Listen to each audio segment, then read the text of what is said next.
To understand the Saint Chapel, there is one thing you need to know about Louis IX.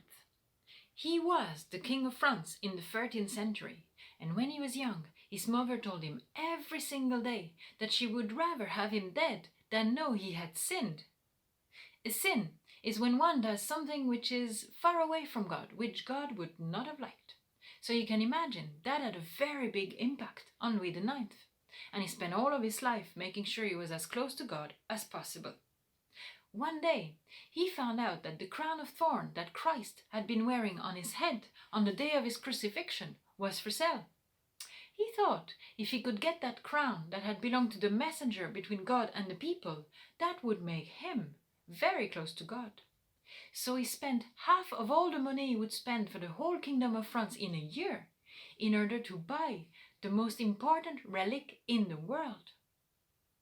A relic is an object, sometimes even a piece of bone, that has belonged to a person who was highly venerated.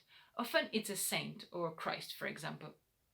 And at the time, people wanted to touch or at least see a relic. They felt that it was a bit like Wi-Fi for us today, but it was giving them direct access to God.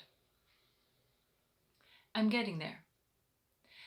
When Louis IX finally got the crown of thorn, he didn't just put it under his bed. No.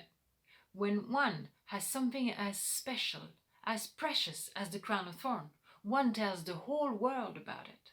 But I have a question. How do you tell the whole world you have the crown of thorn in the 13th century? There was no internet at the time.